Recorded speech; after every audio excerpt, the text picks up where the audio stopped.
Bonjour tout le monde, j'espère que vous allez bien. Aujourd'hui, je vous retrouve pour le jour 27 de notre grand jour d'Halloween. Et aujourd'hui, on va parler de la légende du Wendigo. Légende qui est de chez moi. Donc, avant de faire la lecture, nous allons, comme d'habitude, allumer les petites chandelles.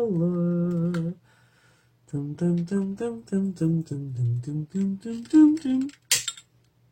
Je vais coller sur le rebord, elle, ou quoi? Ok, on va peut-être la centrer. Ici. Je sais pas. Elle veut pas se centrer. Ah! J'ai en train de brûler mon briquet. Ok, c'est parti pour la lecture. Donc, comme toujours, hein, si vous n'avez pas envie d'écouter la petite histoire, vous pouvez toujours avancer jusqu'au coloriage. Donc, c'est parti. La légende du Wendigo. Cette légende remonte à bien longtemps au moment où les Amérindiens habitaient encore la région de la Lièvre et où les premiers chantiers voyaient le jour. Un homme surnommé le Grand Joe comptait parmi les premiers bûcherons de l'époque. C'était un père de famille très ambitieux et travailleur. On savait qu'il gardait un secret bien précieux depuis quelque temps. Il semblait connaître un endroit où les pins érables, épinettes, cerisiers, merisiers, chênes et hêtres étaient gigantesques et où la faune et la flore étaient absolument extraordinaires. Un chef indien lui avait un jour confié ce secret qui ne quittait plus ses pensées.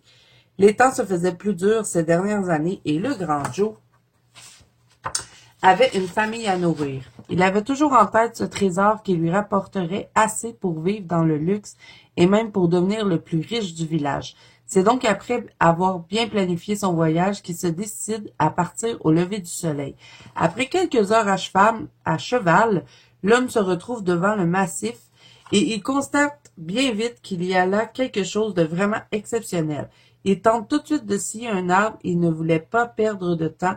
L'homme se rend compte vite que les choses ne seront pas de tout repos. Les troncs deviennent incroyablement durs et il ne peut pas les scier et il fait extrêmement froid, même pour un mois d'été. Après quelques semaines d'efforts soutenus, l'homme commence à perdre patience et devient de plus en plus agressif et frustré. Il ne s'occupe que de cette montagne et plus rien ne semble exister autour de lui. Il crie et hurle de fureur « Je vendrai mon âme en échange de cette montagne ». Ces paroles furent entendues immédiatement. Une ombre apparaît devant lui et lui propose ce pacte qu'il vende son âme en échange de la montagne. Le Grand Joe ne parvient pas à refuser son ambition. Je suis désolée, l'histoire s'est mal imprimée. En raison de lui. Le diable ajoute qu'il ne pourrait jamais aller au paradis avec les personnes qui lui sont chères. L'homme accepte tout de même son offre. Sur le chemin du retour, un malheureux accident survient au moment où l'homme sort de la forêt. Le vent se met à souffler très fort et renverse un arbre sur sa nuque. Il s'effondre pour ne se réveiller qu'à la nuit tombée. Il remarque qu'il est à la maison entouré des membres de sa famille. Le médecin du village est debout devant lui, l'air inquiet. Il lui explique qu'un Indien l'a retrouvé et ramené à la maison. Il ajoute qu'il est gravement blessé, que sa colonne est affectée et qu'il ne pourra probablement plus marcher. Puis la scène change et un spectre lumineux apparaît. Il lui explique qu'il est important de préserver la forêt et ses richesses. Il ajoute qu'il est un homme bon, mais qu'il ne doit pas oublier ses vraies valeurs. Tu vis de la nature, alors ne détruis pas tout ce qu'elle t'offre. Puis l'esprit disparut. Le matin suivant, le Grand Joe ouvre les yeux et constate qu'il n'a pas bougé de son lit depuis la nuit précédente. Il comprit qu'il avait fait un rêve cette nuit-là, mais comprit bien d'autres choses aussi. Il se fit la promesse de protéger la montagne en racontant qu'il avait aperçu un diable maléfique à l'entrée de la forêt et qu'il volait l'âme de toutes les personnes qui osaient mettre le pied sur son territoire. Donc voilà d'où vient la légende du Wendigo. Pour ceux qui regardent des histoires paranormales, des chaînes paranormales, vous en avez déjà entendu parler, ça c'est certain, parce que y a plein de gens qui disent que dans les forêts du Canada, le Wendigo serait encore présent. Hein? Donc, moi, je ne crois pas au Wendigo. J'ai souvent niaisé mes enfants avec ça parce qu'il y a une forêt derrière chez nous. Euh, donc, ouais. Mais j'y crois pas.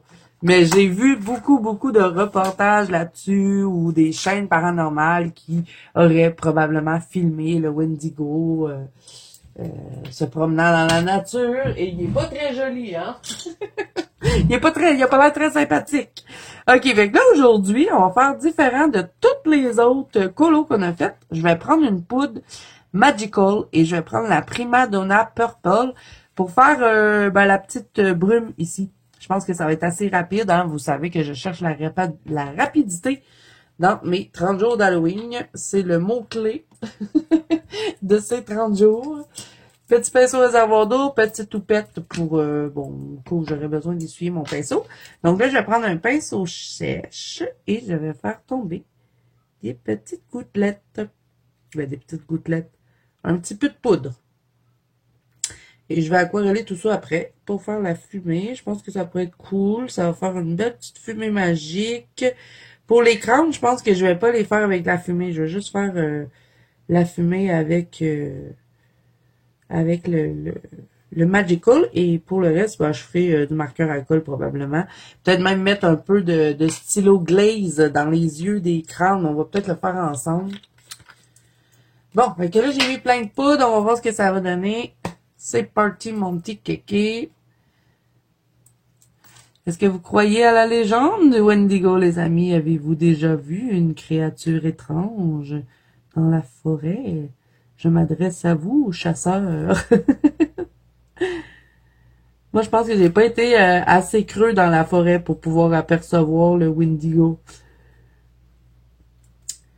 Mais c'est une légende du Canada, il me semble bien, hein, d'après ce que j'ai pu lire, parce que ça le dit pas dans l'article, mais quand je faisais les recherches pour trouver les histoires, il me semble que ça disait que c'était une légende du Canada. Bon, là, j'essaie de faire quelques petits effets dedans, hein. Des fois, je vais tapoter, des fois, je vais tournoyer. Je vais passer par-dessus les bulles, là, c'est pas grave, je vais les faire au stylo gel de toute façon. Mais ça va être très rapide pour faire la petite brume. Puis ça va être pailleté aussi, hein, parce que, bon, il y a des Magical qui sont pas pailletés. Mais, celle-là, oui. C'est ceux qui sont, que c'est écrit flat dessus. Ceux-là, ils ont pas de paillettes. Ils vont faire juste des...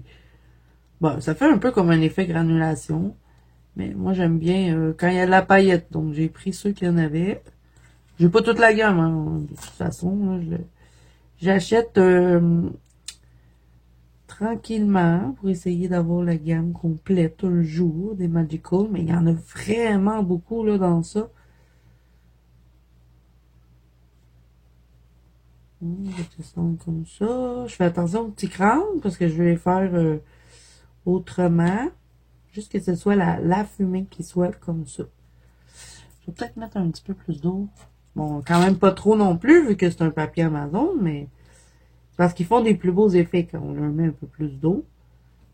Mais ça fait quand même des effets un peu dans la fumée, c'est pas pire. Je me voyais pas tout colorier la fumée avec des crayons, là. Ça aurait été vraiment trop long. Je me suis dit, ben, prends des petits poudres, Zazou. Comme c'est rapide, ça fait les effets tout seul. Ouais, on va le mettre comme ça. Je vais tenter de le fondre, là, parce que sinon, ça va être bizarre. Ça, je vais m'arranger avec ça rendu là. Bon. Et que je vous mets un peu de creepy, ce qui veut dire que je vous envoie la musique. Et je vous reviens après.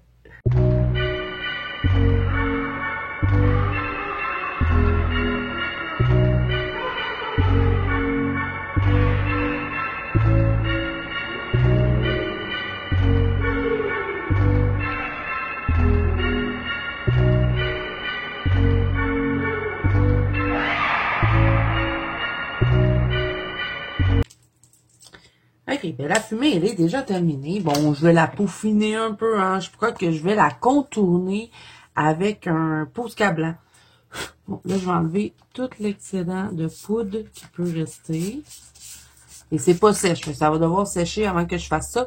Puis de toute façon, je le ferai pas avec vous aujourd'hui, là, ça va être quand je vais compléter le colo.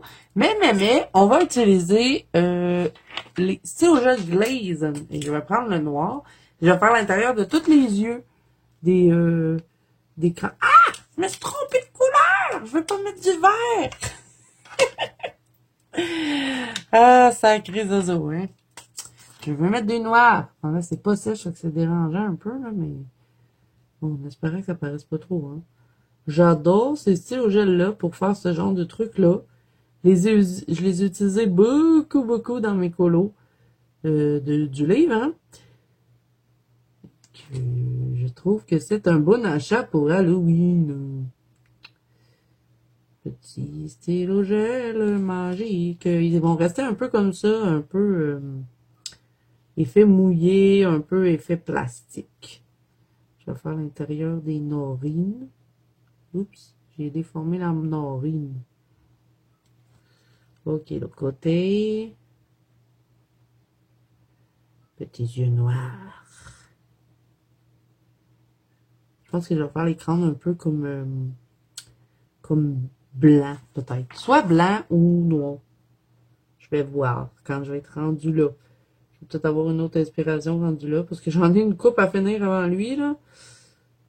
Mais bon, j'utilise la rapidité. Hein. Je veux vraiment rapido presto. Tous les matériels qui peuvent me faire économiser du temps, je les prends.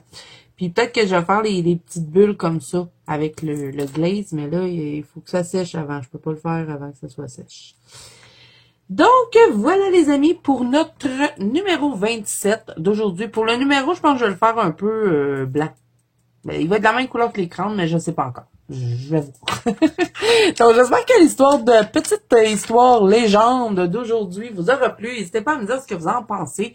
Et si vous avez déjà vu le Wendigo, ben n'hésitez pas à me le dire. Ça va me faire plaisir de savoir ça. Et je vais peut-être changer d'avis. Peut-être que je vais croire au Wendigo.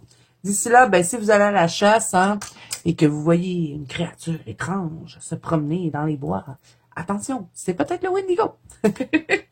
Bon, on se revoit demain pour le numéro 27. D'ici là, moi, je vous fais plein de bisous et je vous dis à demain. Bye bye.